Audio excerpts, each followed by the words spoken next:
Joyeux matin. Le thème de ce stage, de la dualité à l'unité, est toujours d'actualité. Mais il me semble qu'aujourd'hui, particulièrement,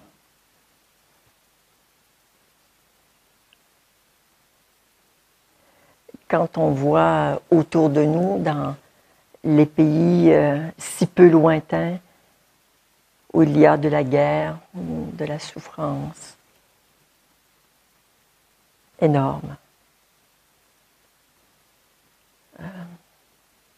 Cette souffrance pour la survie.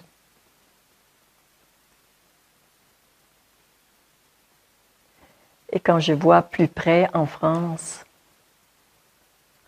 aussi toute cette souffrance, mais juste d'un autre ordre. Je vois comment la dualité réussit encore et toujours à nous maintenir dans ce manque d'amour, ce manque d'unité. Ce que je vous propose de façon générale comme chemin spirituel est tellement simple. C'est juste d'être qui vous êtes. Avec la plus grande évidence possible. Il semble que ce soit le défi le plus important pour un être humain, être ce qu'il est, dans sa vérité profonde. Et dans sa vérité profonde, ce qui permet à cette majesté de s'incarner a besoin d'un corps physique et d'une personnalité, et on veut que ça, ce soit le plus transparent possible pour que ce qui reste dans le bouquet, ce soit que les fleurs et qu'on ne regarde pas le vase. On a envie que le vase se fasse oublier au profit de quelque chose de tellement grand que nous sommes et qui nous traverse. C'est pas lequel des deux, c'est que nous sommes tout ça.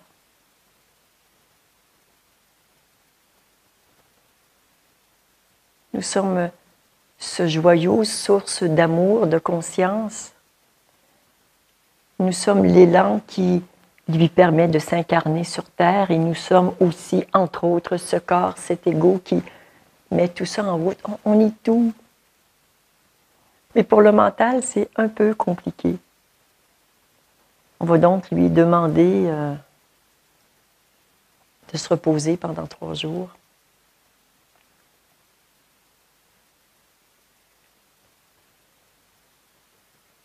Ce qui, pour moi, a le plus de valeur,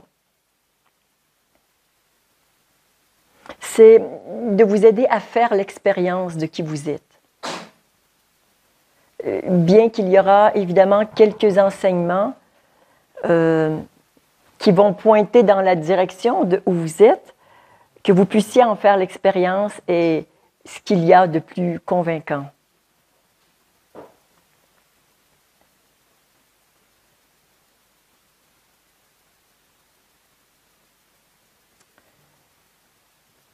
Et ce que nous sommes, c'est rien. C'est déjà un pas important à franchir pour voir que nous sommes rien.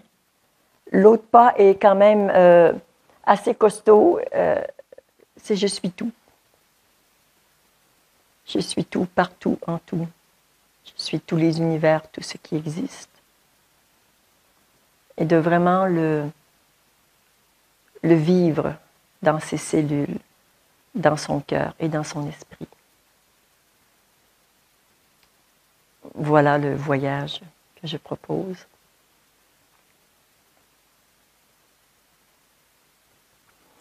Je voudrais juste préciser que, bien sûr, il y a plusieurs voies spirituelles, et chacune propose une finalité différente, voire propose une expérience de Dieu. L'expérience de Dieu chez les musulmans est différente de celle chez les chrétiens, où bon, les bouddhistes n'ont pas de Dieu, mais c'est un Dieu intérieur. Bref, il y a beaucoup de propositions.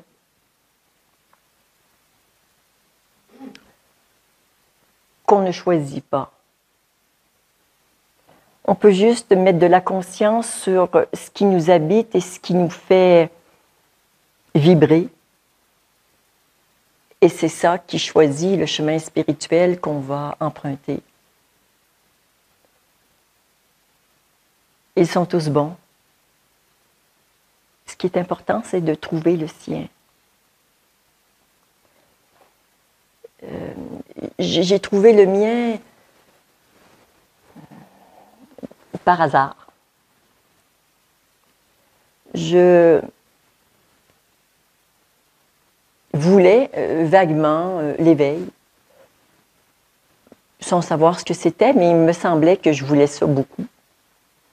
Et quand c'est arrivé, j'ai dit « Ah bon, c'est ça ». J'étais ravie et j'ai un peu déchanté quand même. Et je me rappelle que plusieurs mois après, je tombe sur un texte, un fameux texte sur Internet qui s'appelle « Le bonheur est en soi », qui est un petit texte d'une 50aine de pages qui parle de non-dualité, et je me mets à lire ça et à lire ça et à lire ça, et je me dis « c'est ça, c'est ça, c'est ça, c'est ça ». Et c'est comme là, j'ai pu mettre des mots sur mon truc, c'est la non-dualité, étant, on va dire, de la lignée de Ramana Maharshi, Papaji, Gangaji, et moi j'ai connu l'éveil auprès de Gangaji. Réaliser qui je suis. La fameuse question de Ramana, qui suis-je? La réponse s'agrandit sans cesse. L'intégration se fait.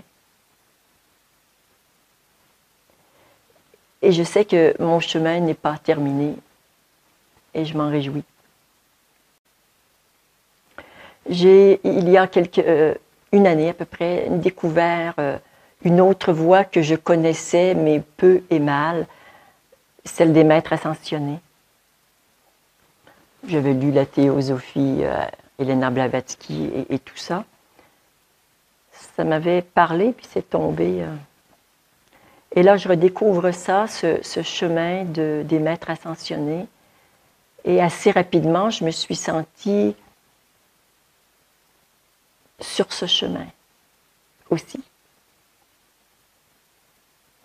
Nous allons quelque peu parler des maîtres ascensionnés pendant ce stage, d'où l'intérêt d'en savoir quelques mots.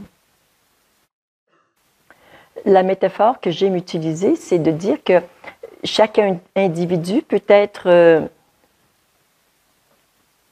comparé à un couloir de nage dans une piscine. Tu as ton couloir et tu as le tien et tu as le tien et chacun. Alors, c'est notre personnalité, nos mémoires, notre potentiel. Bon, c'est tout nous dans notre individualité. Le chemin de l'ascension, c'est de faire ascensionner tout ça. C'est de faire monter ça vraiment dans la lumière. Avec notamment beaucoup de nettoyage au niveau des chakras et des corps subtils. C'est un beau chemin. La question « qui suis-je » ne fait pas partie de ce chemin. Mais moi, cette question-là, elle est dans mon cœur et elle est toujours là. Et quand on porte cette question et qu'on a réalisé certaines choses sur ce chemin, je vois bien que je suis la piscine, je suis l'eau, je suis tous les couloirs, je suis tout ce qui existe et je suis l'absence de tout ce qui existe. C'est la plus grande révélation, me semble-t-il, sur le chemin spirituel. Et quand on a réalisé ça, le petit couloir ne peut plus être comme il était avant cette réalisation. Et pour moi, c'est vraiment le chemin de la descente de la lumière dans notre réalité. La descente de la connaissance ultime à propos de qui nous sommes. Alors, il y a beaucoup de gens qui sont relativement avancés sur ce chemin et qui ne sont vraiment pas si bien nettoyés que ça, quoi qu'ils en disent. Nous pouvons maintenant mesurer le niveau de conscience des personnes éveillées ou pas. Alors, il me semble que les deux se complètent. L'ascension et la descension. Il me semble que ça en tout cas. Alors, je n'enseigne pas la voie de l'ascension. Je n'en ai pas l'élan, ni même la compétence.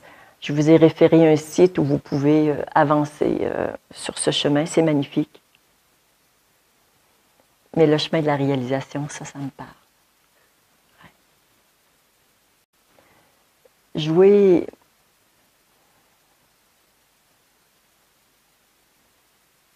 Ouais.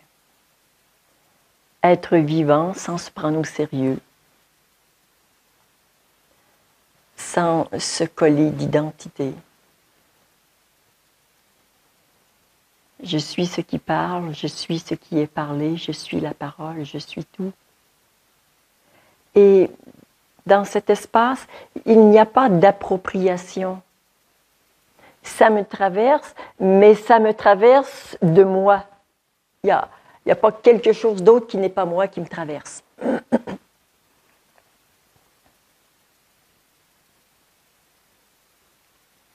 C'est cool.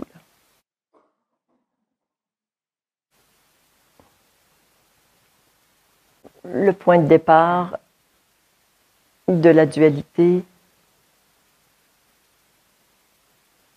est profond et s'appuie sur un mensonge. Le mensonge que vous êtes quelqu'un. Et être quelqu'un, ça nous sépare, ça nous coupe de la source.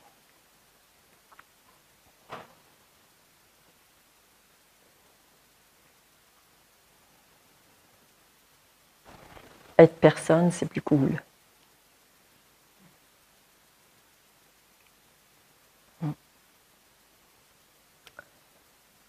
Voilà le programme pour le reste de votre vie.